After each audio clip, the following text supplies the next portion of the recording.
Hi, this is Outlaw Bookseller with a quick recent acquisitions video. What have I been buying of late? What have I been reading of late? Well, it's early in the morning. It's only 8:10, my God.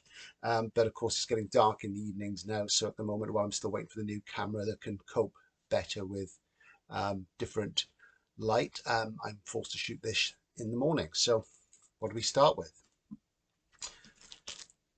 Folk horror. What does folk horror mean? We ask ourselves. It's bandied about a lot. I'm skeptical. I think really folk horror is a small genre. It's mostly film. There are a few books. I want to talk about folk horror at length at some point. But I want to draw your attention to this new book, Damnable Tales, a folk horror anthology, brought to you by Unbound, who are the world's first crowdfunding publisher. They're run by a guy called John Mitchinson. I used to work with John. He was my boss for about 4 years. Lovely guy. And hi, John. And he has an award-winning podcast out there, which you'll probably be aware of. And I just wanted to point out, first of all, a tiny detail, which I'm going to put this up close to the camera.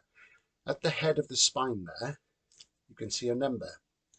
And they number all their books at Unbound. And this is number 333.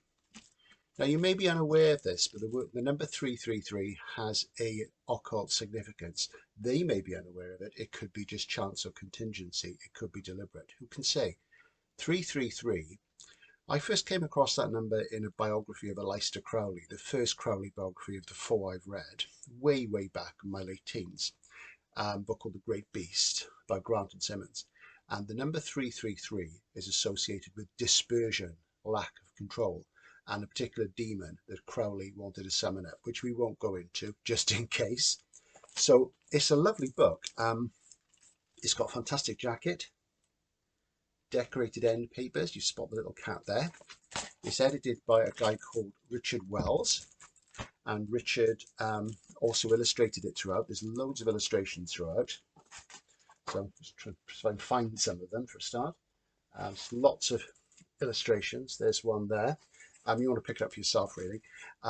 Loads and loads of them. And he edited the book. And it's mostly fairly old stories from all sorts of sources. And before I go into the sources, I'll just show you title page. You look, the ink is red and black throughout. Really nice. So great job of Unbound there. Whether these are really folk horror or not is another matter, so we'll discuss that again. But anybody's interested, there's some great stuff in here from a lot of the fabulous names from the past of horror. J. Sheridan Le Fanu, Edith Nesbit, Robert Louis Stevenson, Thomas Hardy. There's an unusual one. Lots of unusual names that people won't know. Arthur Machen, the great Welsh Lovecraft as he was. Bernard Capes, M.R. James, E.F. Benson, did a lot of ghost stories. Algernon Blackwood, another classic horror writer. Walter de la Mare, probably more associated with fantasy and children's writing.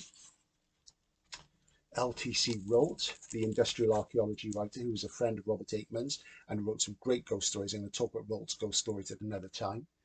Shirley Jackson, who wrote The Haunting of Hill House, and The Lottery. John Collier, noted fantasy writer, and Robert Aickman, who is sort of like the master of strange stories, as he called them. So there's all sorts of unusual stuff in there. Whether it is folk horror, what we think of folk horror we'll cover again, but anybody who's interested in fantastic ghost and horror fiction and weird fiction, look out for that. It's 25 quid. Really nice. I am, as someone have noticed, in a little bit of a horror mood at the moment. I'm buying up books some of which I probably should have got ages ago. Some replacements of things I let go because there's just such beautiful editions out there. And I'm quite keen on selling horror at work at the moment. And I've just acquired this, which I've meant to get for about 1.5 years. And that's Compulsory Games by Robert Aickman. In New York Review of Books Classics, one of my favourite imprints, and absolutely beautiful. And this is 15 stories, which you will not find in the 4 Faber titles of Aickman's which are published. There are 2 novels which are print on demand, but there are 4 collections of short stories. 4 of these are previously unpublished. That's really exciting. So this sort of rounds up a lot of the short stories which you can't get. Aickman produced 8 collections in his life, so I'm sure more will be forthcoming. I know Valancourt are doing something next year, I think. So that's a really nice one to look at. So that sort of pushes my Aickman collection forward, which is great. Also, a sort of gap filler is the Penguin Classics edition of The White People by Arthur Machen. As I say, the Welsh Lovecraft, came before Lovecraft, came from Monmouth, involved in occult circles, really interesting writer, enjoying the revival the last few years. I've saw loads of Machen recently. It's been great to see his work coming back in print in really nice editions. And as I've become very keen on these Penguin Classics horrors, which are edited and produced in the USA, you can buy them in the UK. I sell them all the time.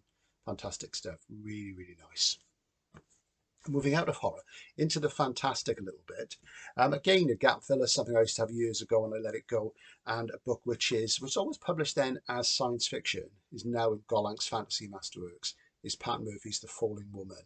She's a Californian. This was her first novel, caused quite a splash at the time, late 80s.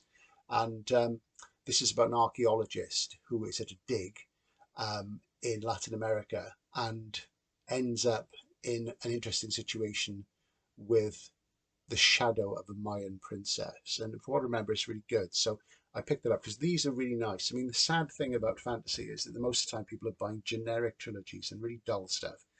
It's the same old, same old. But these fantasy masterworks are fantastic. They're not the same old, same old. They are old, a lot of them, but they're not the same. In fantasy, surely it's about the imagination, doing something different. So the genre status of this is maybe disputable. I need to reread it. But lovely, lovely book. Great to have this back in the collection. So I've been reading various things over the last week or so. This is a book which I haven't quite finished. I'm thoroughly enjoying it. This is Nina Allen's The Good Neighbours. Nina's a friend of mine and I think one of the best science fiction and fantasy writers in the UK at the moment. Though I would describe her as a literary SF writer. Her work is increasingly being marketed as general fiction, as this one is. And when she was writing this, she told me it was a crime novel. And it does have a crime story in it. It's set in the Isle of Bute in Scotland. And it's about a woman whose best friend, when they are only 15, is killed. Her entire family are killed. And there's a mystery story in it. But there's also something strange going on with quantum physics and fairies. And this is not sort of like fairies as in, the sort of wet kind of thing. This is more serious. And there's some really interesting stuff about linguistics as well. What Nina's really good at is what I call the wallpaper of life. There's lots of realistic detail about people, places, things.